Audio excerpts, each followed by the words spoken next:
everybody. This is Carol Maletta. Welcome to the Parenting 411 podcast, where we share information parents need from sources they can trust.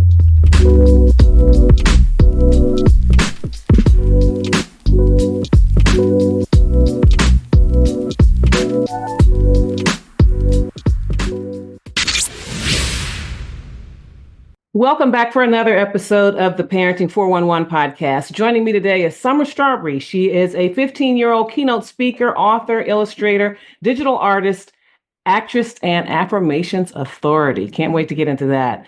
As seen nationally and locally on The Kelly Clarkson Show, ABC News Live, CBS, NBC, Fox, Atlanta News First, LA Comic-Con, and more, she empowers girls to unleash the power of positive I am affirmations to improve their confidence and mental health. After being verbally bullied and cyberbullied at school, this young CEO has independently sold over 10,000 copies worldwide of her affirmation coloring books that feature positive images of Black girls through her publishing company. She teaches girls how to unlock their subconscious mind to bring out the superhero that is already inside of them through her I Am Confident University, affirmations and vision board workshops, coloring books, and workbooks. She is joined by her father, who's known as Mastermind Statements. He's appeared with her in many of her media opportunities. And he is a transformational thought leader, entrepreneur, author, and mindset consultant known for helping people unlock their subconscious mind through the power of positive affirmations. You hear that again, y'all. He has joined her for many media appearances, and he is the author of 7-Step Manifestation Blueprint, a framework that empowers readers to quickly turn their vision into reality by reprogramming their subconscious mind. So we are joined by a powerful duo here today. So welcome, Sumer and Mastermind Statements. Hey, thank you so much for having us today. We appreciate that introduction. We appreciate being on the Parenting 411 so much. Well, listen, why don't we start with you, Sumer? Could you share a bit about your experience? We talked about that you experienced bullying and how it affected you as you were growing up. Yes, so I actually started being bullied in the 4th grade, so elementary school. And it was all because, when my 2 front teeth fell out, one grew back in straight and one grew back in really crooked. And that led for my classmates and people who I thought were my friends to begin pointing that out. And it became an insecurity for me that I never knew that I had. And I was also bullied because my fingers, they're considered long and skinny, especially in elementary school and middle school. I was also like, my classmates and my peers would always compare their fingers to mine. They're like, yours are short, theirs are short, and mine were so long and skinny. And that made me pick up something that I felt kind of ashamed of. And it really bothered me. And it mostly impacted my self-esteem, my confidence for most of my life. So it was a hard thing to go through. I tell you, it's interesting what kids will pick on to make fun of. Listen, I'm a long-fingered girl too. You have anything you want to share with us as your experience as her father seeing this?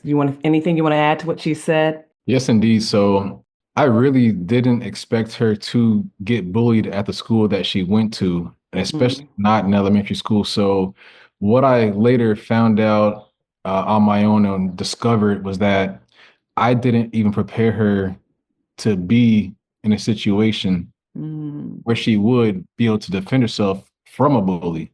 So once I backtracked, I was like, wait a minute, I didn't even prepare her for that situation. And so she didn't even know that she's bullied herself. Once I spoke to her, she was like, I didn't even realize that I was being bullied. And she didn't even realize what bullying was. Again, this wasn't a school that I thought that was going to take place at. So my neglect on that part did change around when I discovered that she was not smiling for pictures anymore. I'm used to taking pictures of her in Times Square. She's dancing out there in Times Square, spinning, flipping, going crazy and whatnot.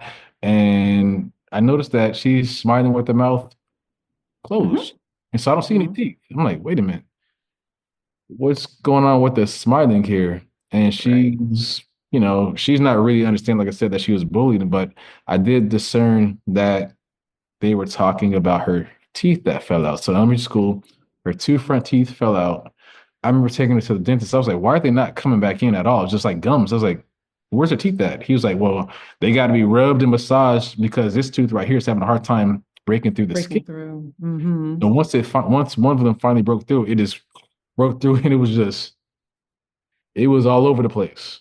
Right. So, there's other kids that lose teeth in elementary school, but however, it was her friends that were talking about her. The girls that were in the group, they isolated her. So you can, imagine in elementary school, such a young age, you don't even know what's going on. It's like, wait a minute, what's going on here? Like, one day you got friends, next minute, they're pointing at you, they're saying that your fingers are long and skinny. My fingers are long. I play the piano, so I got long fingers, she got long fingers. It's just how things happen. And once I discovered that, I was like, wait a minute, this is not a school that we should be going back to even just be, fighting back and getting physical with the kids. So it's time for some affirmations. And so, Summer, would you point to that as the turning point for rebuilding your confidence? Yes, for sure. So like my dad was saying, when he noticed I was smiling, showing my teeth for pictures, I didn't even notice that. It was kind of like a conscious programming that I picked up because of the people in my classmates that were like saying these rude things to me. And I went through like most of my elementary school, like when my teeth started to grow in, and I was like just like anybody else. But when they started picking it out, I felt different from everybody else. Everybody, my friends, everybody that I would come across, and it became something where like I was kind of scared to talk to people because I was like, are people going to talk about my teeth when I'm talking? That's something that I also picked up on as well. But the affirmations, I'm so grateful that my dad introduced me to these affirmations because it saved my confidence. And, he helped me, build it mostly because it became more of what's it called? A repetitive thing where I repeat my affirmations more than once a day. You can't just read affirmations one day or like sometimes a week and expect for it to work. You have to say it multiple times a day so you can really start to program your mind positively. And that's what my dad told me to do. So I would recite my affirmations as soon as I woke up because that's the best time that you could reprogram your mind. It's the morning time and it's like the first thing that you hear positivity and reinforcing, self-love and things like that. Also, he told me to recite my affirmations after school because, I would go through school. There's so many negative things that happen, so many negative things that I hear. So reinforcing that positive note in my mind, those affirmations. And then also before I go to sleep. So, when I'm asleep, I just have peace in my mind and everything like that. Also doing the power pose, which is when you have your hands on your hips for confidence.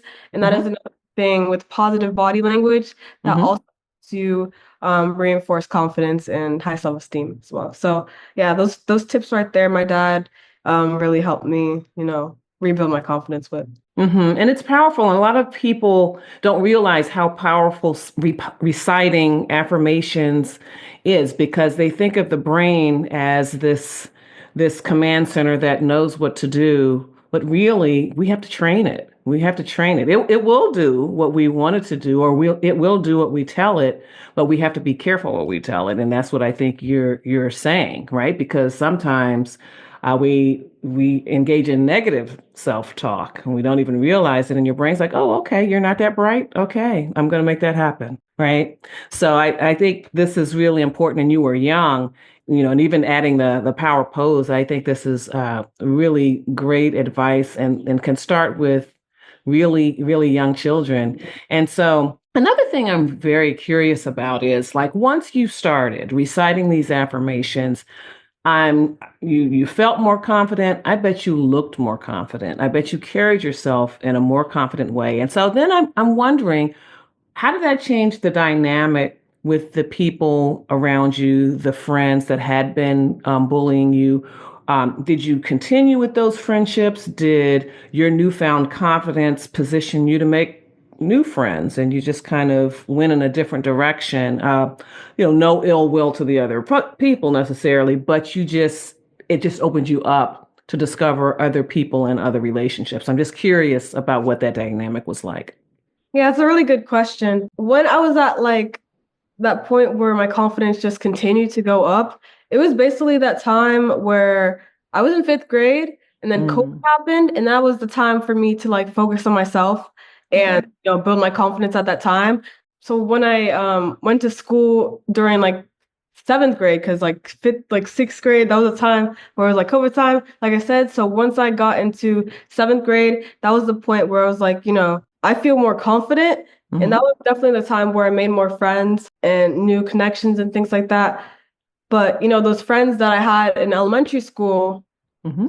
ones that were bullying me, Mm-hmm. some of them, it's so crazy, but some of them wanted to be my friend again, even if, there was like a point in sixth grade where the girl from fourth grade, she would bully me about my fingers in fourth grade. And then there was a point where she was like, "Did your fingers get longer since the last time I saw you?" And that was so crazy. I don't Yes, know. bullied, Yeah, I also was cyberbullied. cyberbullied. I was cyberbullied in the seventh grade Mm-hmm. on Snapchat, and I would also receive Mm-hmm. negative text messages, like spam messages, like all at one time from numbers that I didn't even know, or have Mm. saved in my phone. That was a point where I was like, I'm trying to build my confidence, but there's these kids that are still trying to cyberbully me at the same time. Mm-hmm. So in my mind, I'm like, should I listen to them or should I listen to myself and these Right. positive affirmations? So I chose to listen to those affirmations because that's stronger than any words that any of these bullies can say. So I stepped in once the spam messages came in. I actually called the number back. We finally got somebody's dad on the phone. Okay. Good. After we got somebody's dad on the phone, then there was a little bit of change, and of course the other child was lying and saying that they had never done these things, but of course we had everything, you know, in hard message form to show the parent, send over and whatnot. So we finally addressed the parent. I think oftentimes the children, they go to school and Mm-hmm. it's like their parents don't know what's going on, or they think Mm-hmm. the parent doesn't know. Then they just continue to be different people at school. So that Mm-hmm. pains the tide of things. Once we got some faces and names in hard cone stone with showing that they're bullying, Mm-hmm. things looked a little bit up, and kind of I think it scared the kids to know that, oh, she does have a dad too, and her dad's now calling my dad. Right, right. And I'm glad that a parent got involved because most parents would want to know that and would want to talk to their children about that and get to the heart of it. Because first of all, people who need to bully feel some deficit or feel they don't quite measure up in some way and they compensate for it by bullying. So as a parent, I would want to know if my child felt that way and get to the heart of that and help them, to feel more confident about themselves and not need to put other people down.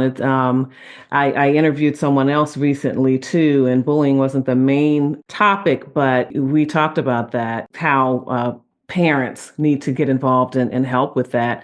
And, I really wasn't sure how, when I asked that question, I wasn't sure how you were going to say that it turned out. But it's important for children to realize too that whether it's affirmations or other strategies that they use to build their confidence, they're still gonna be tested because people are gonna say, has she really changed? Or and try to dig in and try to see if you're for real. This new, confident, stronger you is the real deal. So so you described that experience. So that's something that children and parents can expect too.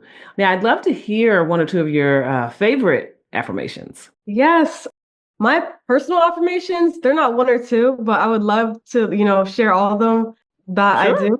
I'm black, brown, and beautiful. I am confident. I am a winner. I'm a leader, and I'm fearless. And then also some like two bonus affirmations that are my favorite. I love myself because it's so important to have self-love. And then another one, I think I am chill. I don't know. You just have to have peace in yourself. Hmm. A pretty calming affirmation to say. So yeah, those are my two bonus ones too. Well, I like all of those. So I wonder if some people, again, because they don't realize the value of affirmations, they may feel like self-conscious about talking to themselves, looking at themselves in the mirror, or even speaking to themselves, and they don't recognize the value. So how how do you encourage girls to really make affirmations a regular part of their routine? Like, for example, you said, in the morning, in the evening, and probably during the day too.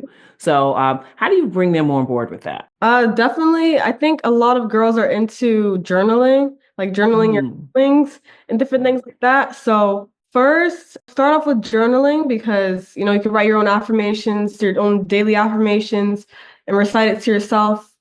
I would say in your head is okay, but when you say it out loud, you're like kind of putting it out there, that energy out there. So definitely Mhm. journaling in like a notebook, a journal, something like that. But yes, also in the mirror, like try reciting your affirmations in the mirror because you're seeing yourself and it's kind of like your own like hype girl. Yes. Because you're like Yes. in the mirror and you're Uh-huh. saying these affirmations and you have to like you're seeing yourself say that and you're like feeling the energy. It kind of like I don't know. It's just like a armor of confidence or something like that. That's Mhm. the best way to kind of to describe it. But yeah, mirror is like the most effective way of reciting affirmations. Yeah, that's my advice right there. And so, what are you hearing from readers of your books, your coloring books, and people in the audience? I've seen you, speak on a lot of forums. What do they say about how what you've taught them has impacted their lives? Yes, so most of the well, like I've been to a lot of events, including LA Comic Con, and there's a Mhm. lot of women that come up to me. They buy my book and they say all these nice things, but they also share, that they've been bullied as well. Mhm. And there was one woman that came up to my booth and she was like showing me her like self-harm scars that she Oh, wow. that Uh-huh. she caused. And she said that she needed this book when she was younger. And that is Yes. so, it's great to hear that, but it's also pretty saddening as well. Mm-hmm. That the resource that I made, it's so powerful, and it means a lot to hear that from people. Mm-hmm. There's been a lot of women that say that they were going through a hard time when they were younger, or they needed affirmations or representation. So like these different aspects of my book that have been really helping women, and of course also girls as well, young girls. Mm-hmm. Enjoy the illustrations. They really see themselves. And I've been to a lot of events as well where girls are like, that girl looks just like me. So, you know, Mm-hmm. great things that I've heard back from the people that I've impacted. Mm-hmm. Mm-hmm. What are you hearing on this on the side when you're out with her? What are you hearing, Dad? Yeah, so what I've experienced is that to the other extreme, well, further down the extreme, they've been coming to her, they're actually crying, Okay. Mm-hmm. But I see this Mm-hmm. happen multiple times, Mm-hmm. more than one occasion where they'll come up and they'll cry because they see something within her, which might be a part of them that's Mm-hmm. standing up to something that they didn't stand up to. And so Mm-hmm. they're championing her on and moving her forward. We got people that's praying for her out there on the spot. Can I pray? I don't know how many times I had somebody ask, can I pray for her? That's beautiful. Hey, let's do it. So she's being empowered and she's seeing firsthand that what her mission is more than a coloring book. The coloring book is just one stream that we're using to reach people, but the connection, I think, where when they're meeting her and seeing her in person, Mm-hmm. her age is something transformational within them to empower them to say, hey, at least somebody got it, and let me invest in you to give back. Even people with no children, the women that with no children that buy her books, and this Mm-hmm. either if somebody stops by, donate this to kids that can't afford it, or they'll say, I'm going to buy this, I'm going to give this to so and so. So Mm-hmm. there, it's a seed in which is with her, but it's being planted in other places. They're pre-planting seeds other places that just continuing to go out and bless other girls and kids and women. So Yeah, and I can certainly add my name to the chorus. I would have loved to have had a book like that as well, because, like I said, people always find something, and I was always one of the taller kids, but I was never the tallest. But then I went home summer of eighth grade, and there were a lot of girls, believe it or not, that were taller than me up to that point. And I came back summer of eighth grade for ninth grade, and I was taller than everybody, even like quite a few of the boys. And so that, of course, lots of teasing and that kind of thing. And what it can do is it can make you, well, you do things to compensate. So like, my posture, I didn't stand up straight and things like that. And then it can also be behaviors or things like that children will compensate for if we don't catch it in time. If they don't learn about affirming themselves and doing it every day and lifting themselves up. So that's why it's such important work, because as you said, bullies don't stop bullying overnight, and those who have been bullied don't recover from that overnight. So that's why your work is just so powerful. And I think that's just what these women, that's why they're so touched by what you're doing. Hey, I was just down in Columbia, South Carolina recently, and I had to stop by and see the Dawn Staley statue at the University of South Carolina. Check it out again. I was sad that I couldn't make it to her book signing in Philadelphia last Friday, but the next best thing happened. Her book arrived the same day. I cannot wait to dive in. It is so nice, and look, the back has the texture of a basketball. Thank you so much, Barnes & Noble. This was just in time to kick off my summer reading. You all out there should grab yours too. Just click the code in my bio or down below and grab yours. You'll be glad you did.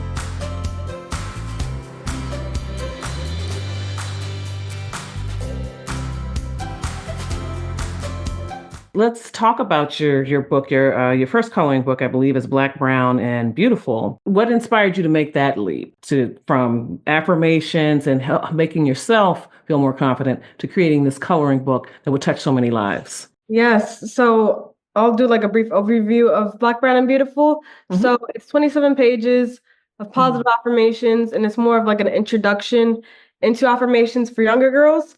And meaning behind the title, the story behind it is that, when I started drawing, because I'm also an artist as well, and I have my art in different galleries. Got a piece right here? Yeah, this is one of my pieces right here. Okay. I've been featured at City Arts Gallery. Yes, I saw that one. Yes. Okay. But yes, before I started making art like that, starting in like elementary school, when I was teaching myself how to draw, I would go on YouTube and search up how to draw a girl. But guess what popped up? There were girls with straight hair, just girls that didn't look like me, or they weren't black girls at all, black or brown girls at all. I would reference off of. Once I started like following those tutorials, like very, very in detail, that was all that I drew. And it became something where one day my dad was asking, why aren't you drawing girls who look like you? And of course, I didn't notice that as well, because it was also subconscious. And it's because, drawing black and brown girls, we have different hairstyles, our features are so unique, different things like that. And, once I started drawing black and brown girls, I grew a library of drawings, and that became my first coloring book, Black, Brown, and Beautiful. And of course, when I draw, they're all in full color. But once you take off the color off of these drawings, it looks like a coloring book. So that's what Dad, he was like, that looks like a coloring book. And then, since those affirmations helped me so much, we wanted to create a resource for other girls to build their confidence off of. So incorporating those affirmations was like the key thing to include to make an affirmations coloring book that has inspired tens of thousands of girls today. Now, I know that you use affirmations in your work as well, Mastermind Statements. Did you have any idea that her coloring book would have this impact? No, not at all. We literally just started selling the books out of our trunk, like they did 20 years ago when they sold CDs and DVDs, things like that, versus going straight to online. And so it was just interesting, just putting it out there on Facebook. Hey, if you got a coloring book, and it just really picked up. And the real cool thing about it is that every race of person buys this book. That's good. White, Asian, everyone. And they buy it equally. And it's because it's just one common denominator, and that is the self-confidence of their girls. Mm-hmm. And Mm-hmm. as we explained to them, like I said, I didn't know it was going to go this far, but as we explained to them, and as I noticed with my daughter, she's going to be an adult one day. Mm-hmm. As you mentioned earlier, the earlier that you catch or begin to program the children in a positive manner with affirmations and their Mm-hmm. subconscious thinking, Mm-hmm. the more that it's going to be accepted by their minds, Mm-hmm. Mm-hmm. versus, you could tell a rock every day that you're stupid, say it every single day, it becomes stupid. Whereas if Mm-hmm. you say that you're smart, that's what it becomes. So we didn't realize it was going to take like that, but we realized that it was just a intersection of humanity to where people recognizing, and it might have been too, that they seen themselves and said, hey, I didn't have this, but let me intervene now into a girl's life. Mm-hmm. These affirmations, and then you just went, phew. Mm-hmm. Wow. Now, so for parents and caregivers who might be listening or watching, question is for you, Mastermind Statements. What advice do you have for helping kids build self-confidence? There's affirmations, but what other kinds of practices or tools did you use? Yes, indeed. So it was, she's 15, so started back in 2009. It's been pretty fun, actually. Uh, Mm. so I would take her to Lowe's to learn how to build whatever Lowe's was doing on that Saturday. Let's get the hammer Oh. out, the nails. You know, if I'm working on my car, here's some tools. Work on your bike. So she took off a tire one time off her bike, just with the wrench. And Ah. say, just it's really, I can only speak from what I did and Mhm. exposed her to everything that I do and everything that I don't do. So Mhm. if I'm not a golfer, you gotta get out there and putt golf at least a couple of times, you know, because if not, we create a robot. When I say a Right. robot, more like a person that's like yourself. I said, so what my advice is just to expose them as early as possible to many disciplines within your scope and also without of your scope and outside Mhm. your field. And then also get them in front of mentors, people that are Mhm. outside of so the word mastermind, in my definition is to be good at something, you know. And so you have to reach out to these other masterminds, like the parenting 411, you have Mhm. more wisdom than I have.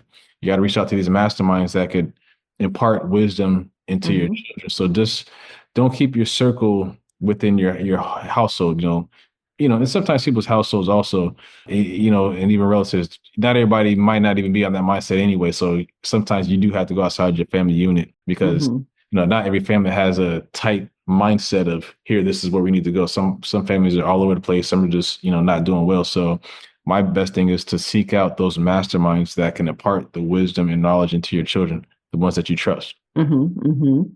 And Summer, as a child experiencing, is there anything else that you would add that you think that parents need to remember to help their children to be self-confident? Yeah, so, I think I was just kind of thinking about this, but there's like a lot of parents that kind of doubt their children of like Mm. what they want to do.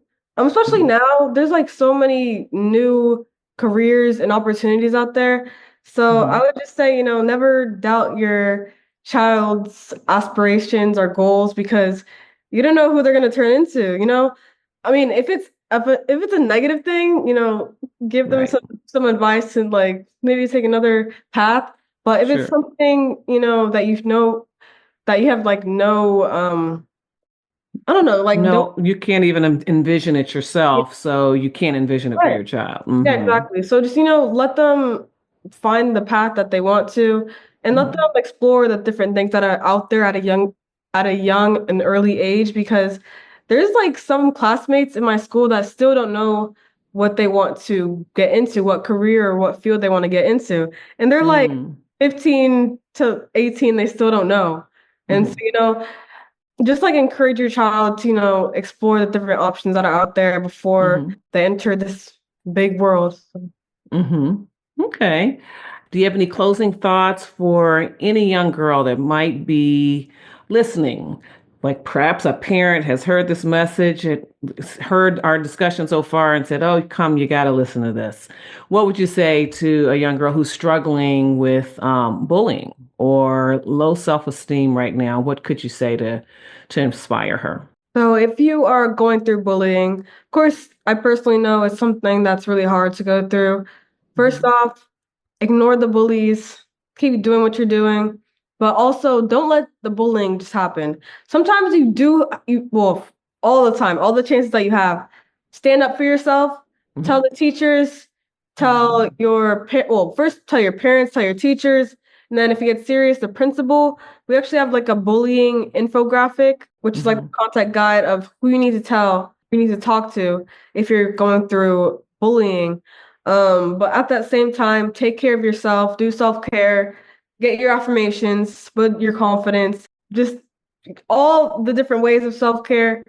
Do it, try it out, journal your feelings, journal your negative feelings, journal your positive feelings, your thoughts, journal what you're thankful for. Do everything that you can to take care of your mind so these bullies don't get like through your brain and influence your thoughts in a bad way. So, filter out all the negativity with positivity. That's the best thing that you could do. And as you're talking about it, another question occurred to me too, and that is for the bystanders, the ones who witness the bullying and just don't know what to do or don't feel comfortable. What could you say to help them? Those who are struggling, they know what they're seeing is wrong, and to guide them to take the next step that could help someone who is being bullied. Yeah, so I would say definitely do not be scared to intervene if you see someone being bullied in any form of bullying. If they're going through cyberbullying, if they're going through verbal bullying, physical bullying, just intervene in any way that you can so the bully can stop, stop bullying the victim, especially if the bullies, like I know some bullies are like, to bystanders, they're like, just mind your business. No, do not mind your business. You need to get in there, intervene, and help out the bullying victim as much as you can. And if you're able to like successfully tell the bully to stop and they leave the victim alone, talk to the victim of the bullying, ask if they're okay, and support them in going through that process because it's tough. So no, everybody needs someone there that's for them. Someone for them that's there. Yeah, I will add this also. So as it pertains to the bystander, I think when she's using the term intervene, sometimes you don't want to actually intervene between the two, right? Because that can escalate things. So intervention, as in you've got to tell somebody. Some schools and some districts have a texting hotline because psychology is different. Some kids are so timid that they won't even approach anybody and say anything. However, if you have a cell phone, send off that text to that anonymous reporting line and say something ASAP. The reason being is because she's done some research and she's found out that there's kids as early as elementary school that are committing suicide, that are Black children committing suicide, boys and girls. And it's just so interesting to just even understand that concept of a child even finding out how to commit suicide, And, far too many times, she's doing that research on her Instagram. Far too many times we're just seeing that there's just a number of Black children and just in human beings in general, it's a lot of children in general, no matter what race they are, in the elementary school realm that are, committing suicide. And that tells me that there was a break somewhere and it was not remedied. So the person that's being bullied, yes, they need to talk to somebody because holding that in could lead to suicide where you feel like you have no other alternative, especially when it comes to like physical bullying. You're like, okay, so when I go back to school or, people don't even talk about this much. Bullying sometimes happens between relatives. You got your cousin that comes over. That's where it really first starts off at. No one wants to talk about it. No one talks about it. But the bullying's going on between siblings. It's going on between cousins. Parent and child. And it's a human thing. It's not always a school thing, even though people always think about, school. No. Bullying's happening right there where you live at when your cousins come over, whoever's at your house. And so this person that is being bullied has to speak up and tell someone, You're not always wanting to, like I said, we can't use our example. There's no fighting back. We didn't fight back in our Mm-hmm. instance, because it wasn't physical. Whereas some kids, they could take it, oh, I'm being verbally bullied, so let me go back and fight, to Mm-hmm. person to stop. So it's like, just tell anybody that's of value, that's going to investigate and get to the resource and get to the bottom of it. I would say tell that, because some kids will tell another kid, the kid won't tell anybody. I told Right. Billy that I was being bullied. Billy didn't tell anybody, and I trust Billy, but now I can't feel like I can tell anybody else. So it's like, you've got to tell somebody. In authority. Yeah, somebody in authority. I know Mm-hmm. this is the parenting 401, but we have adults that bully each other at work too. You know, Even the adult that's being bullied at work, you got to tell somebody, because now you don't feel like going to work. You want to Mm-hmm. look for another job. You get anxiety and you want to quit, but you have children to feed. You got to feed yourself, and just it's a big thing that just gets out of hand. So You are right. You are so right. I wonder, what's next for you, Summer? What kinds of projects or goals do you have? Yes, so me and my dad will be collaborating for vision board and affirmation workshops. We've already Mm. some at the Orlando Science Center and also the Orlando Public Library.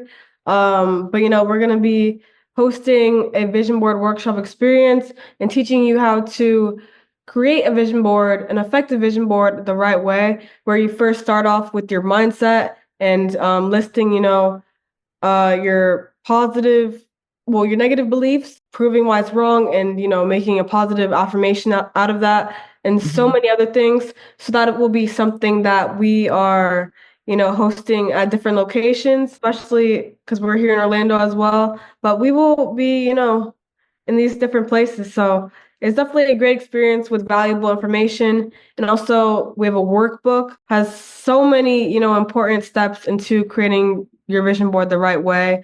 Because Mhm. many people know vision boards as like an arts and craft project, and then Mhm. they don't really take it seriously, and they just Mhm. put their vision board anywhere and then nothing gets accomplished. Right. But if you come to our vision board workshop, we're going to provide you with so much valuable information that Mhm. you'll be able to achieve your goals if you do it, the correct way. It sounds good, and sounds like you're out here busy changing the world. I'd love to know, what do you like to do when you're not on the road, not speaking, not changing out here changing people's lives? What do you like to do to recharge yourself and enjoy yourself? I enjoy skateboarding. Not, oh, well, I would Okay. say not the one that you could do tricks on, although I would love to do that. I also enjoy drawing, of course. I mean, it's not a hobby, I would say, anymore, because, I have Hmm. my stuff in galleries, but, I enjoy drawing still. you like to watch Yeah. movies. You Oh, want to say yeah, that? and movies, yeah. I like watching horror movies. So it's my Oh, favorite. horror movies. Oh, Yeah, wow. yeah, my favorite one. Uh, They like documentaries these days. Once you start to oh, see yeah. them, they're like, okay, some of this stuff seems like it, came from somewhere, Uh-huh. way that they make them now. Yeah, So it's definitely history documentaries. Like we were just watching the Abraham Lincoln one, so I love Okay. like civics, history, all that stuff. Especially, yeah, the documentary form was really interesting too. Good. Good. Well, where can listeners connect with you online? Yes, so I have my website at www.sumerstrawbree.com. So www.sumerstrawbree. So summer with one M, straw, Bree. I also have Sumer Strawbree on Instagram, TikTok, and YouTube, and also Facebook. So go check me out there. All right. And Mastermind Statements, where can we learn more about your work? yes, indeed. So I would say check out YouTube at Mastermind Statements, and also Instagram, where I'll teach you more about how to reprogram your subconscious mind and turn that into a positive, and Hmm. actually be able to manifest your life in the way that you see it and that you believe it to happen very quickly, because we're meant to use our mind. And Hmm. one thing I want to say too is that people don't realize that they are manifesting all the time. Basically, your thought, whether it's negative or positive, it's going to happen either way. So the thought of hearing the term manifestation, doesn't matter about the term. It's just whatever you think, either way, it does happen. So just, Hmm. analyze your life, and you'll find out that you want to start shifting more towards the positivity. Definitely good advice. Thank you so much, both of you, for joining me today, sharing your story, your joint story, and your wisdom with us today. And your journey is really a powerful reminder that confidence does start within. And your work is helping so many girls and so many women, as you all talked about, discover their own strength. And so, for our listeners, if your child or the child of someone you know has experienced bullying or low confidence and self esteem, you're not alone. And so, in addition to tapping into the resources that Sumer has created and Mastermind Statements also offers, join us in the Parenting 411 community on Facebook. You'll meet devoted and determined parents who are passionate about helping their children reach their full potential. And thank you again for making time for us today. And remember, it's never too late to be the parent you want to be. See you next time. Thank you. Thank you. Thank you. We bring you this episode for the purpose of information and entertainment only. It is not the intent or purpose of the Parenting 411 podcast or Carol Maletta to provide an exhaustive reference or guide on all aspects of parenting, childcare, and family life. You are strongly encouraged to read all available information, consult medical or other appropriate professionals, and pursue all reasonable means to learn as much as possible about parenting to complement what you gain here, and then tailor the information to meet your individual needs. Yes, parenting is a serious matter, though it is not an exact science. The context and insights offered in this and every episode represent an account of knowledge and personal experiences of the host and any featured guests for the viewers' and listeners' information and consideration. The host and guests do not guarantee to our viewers or listeners any specific parenting outcomes from this episode or taking actions described here.